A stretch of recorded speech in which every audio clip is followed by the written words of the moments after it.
Barchamizga ma'lumki, 2023-yilda mamlakatimizda keng ko'lamli konstitutsion islohotlar o'tkazilib, O'zbekiston Respublikasi Konstitutsiyasining yangi tahriri qabul qilindi. Madomiki O'zbekiston Respublikasi Konstitutsiyasi O'zbekiston Respublikasida har bir fuqarosining shaxsiy huquq va erkinliklarini, siyosiy huquqlarini, iqtisodiy, ijtimoiy, madaniy hamda ekologik huquqlarini kafolati ekan, uni har birimiz yuragimizda muqaddas saqlab, ushbu konstitutsion kafolatlarni ro'yobga chiqarish uchun bor kuch-g'ayratimizni sarf etishimiz kerak. Hurmatli hamshaharlar, O'zbekiston Respublikasi Konstitutsiyasi qabul qilinganligining 33 yilligi munosabati bilan barchalaringizni chin dildan muborakbod etaman. Avvalambor assalomu alaykum qadr baland kuzatuvchilarimiz. Bu yil konstitutsiyamiz 33 yoshga to'ldi. Konstitutsiyamiz mamlakatimizning asosiy va ustuvor qonun bo'lganligi sababli men aytmoqchimanki, konstitutsiyamizda asosiy referendumdan keyin yangi moddalar, yangi o'zgarishlar aks ettirgan. Bugungi kunda mamlakatimiz huquqiy davlat bo'lib, barcha fuqaroning, xoh O'zbekiston fuqarosi bo'ladi, xoh boshqa davlat fuqarosi bo'ladi, haq-huquqlari qonun tomonidan himoyasida. Shu sabab bilan men barchalaringizni 8-dekabr konstitutsiya qabul qilinganimiz kuni bilan chindan tabriklayman. Eslatib o'tmoqchimanki, barcha odamlarimizning, barcha fuqarolarimizning konstitutsiya normalari, moddalari bilish shart deb o'ylayman. Va albatta shuni unutish kerak emaski, mamlakatimizda har bir insonning haq-huquqlari himoya qilinadi. Yana bir bor bayram bilan sog' bo'linglar. O'zbekiston Respublikasi Konstitutsiyasining 33 yilligi bayrami arafasida Chirchiq shahrida bir qancha huquqiy targ'ibot tadbirlari amalga oshirilmoqda. Xuddi shunday targ'ibot tadbirlarimiz aynan bugun mana shu mahallalarimizda tashkil etildi. Konstitutsiya targ'ibot tadbirlari aynan o'sha aholimizni huquqiy madaniyatini, ma'naviyatini oshirish maqsadida tashkil etildi. Bu tadbirlardan asosiy ko'zlangan maqsad xalqimiz, yoshlarimiz bugun o'sha mana shu yangi konstitutsiyamizni har bitta bandlari bilan, har bitta boblari, har birimiz uchun kerakli ekanligi bilan ajraladi. O'zbekiston Respublikasi Konstitutsiyasining 33 yilligi bayrami bilan barchalaringizni chin qalbimdan tabriklayman. Bunday tadbirlarimiz doim bardavom bo'lsin. Assalomu alaykum hurmatli vatandoshlar, hurmatli hamshaharlar. Sizlarni 8-dekabr O'zbekiston Respublikasi Konstitutsiya kuni bilan chin qalbdan Chirchiq shahar tarixi muzey jamoasi nomidan muborakbod etamiz. Yurtimizga ko'z tegmasin.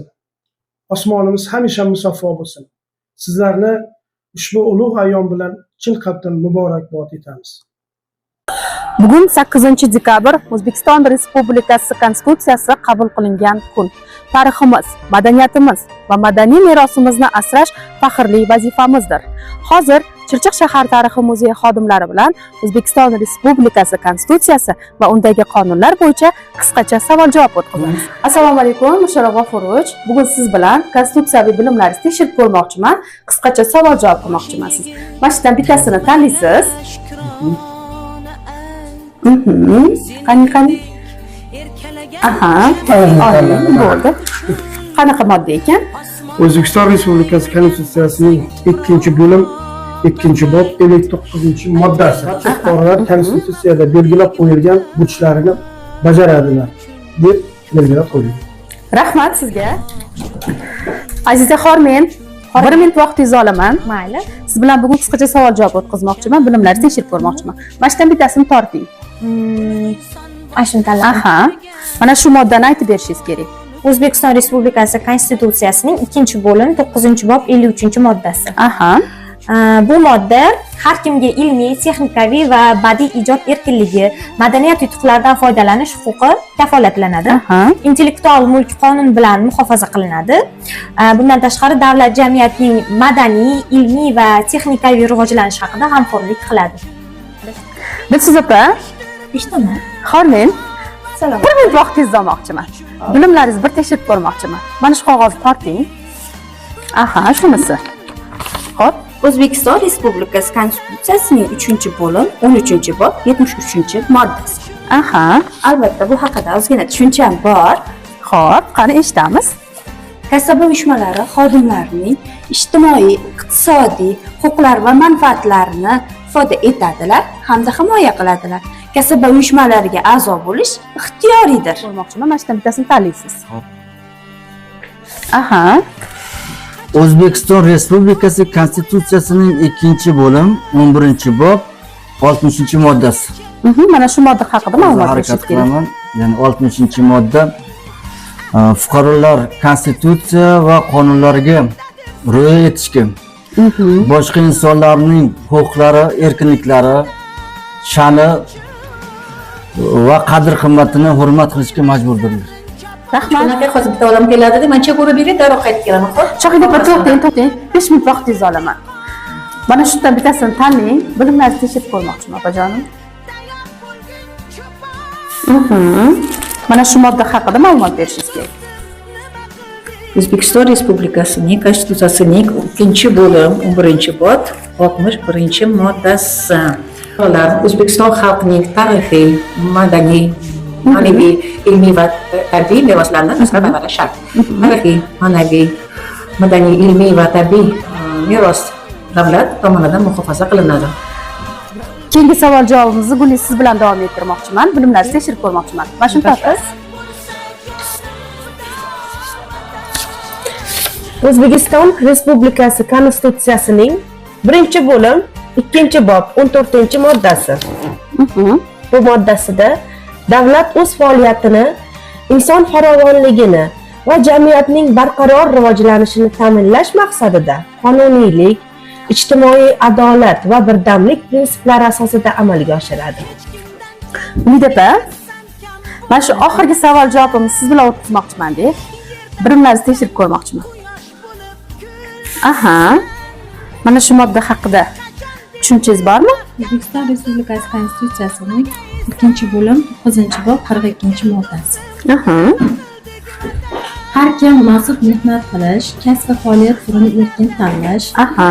xavfsizlik va gigiyena talablariga javob beradigan qulay mehnat sharoitlarida ishlash hamda mehnatiga loyiq munosib haq olish huquqiga ega. Shuningdek, ishsizlikdan qonunda belgilangan tartibda himoyalanish huquqiga egadir. Yoki yosh bolasi borligi sababli ayollarni ishga qabul qilishni rad etish, ishdan bo'shatish yoki ularning haqini kamaytirish qonunda qat'iyan taqiqlanadi.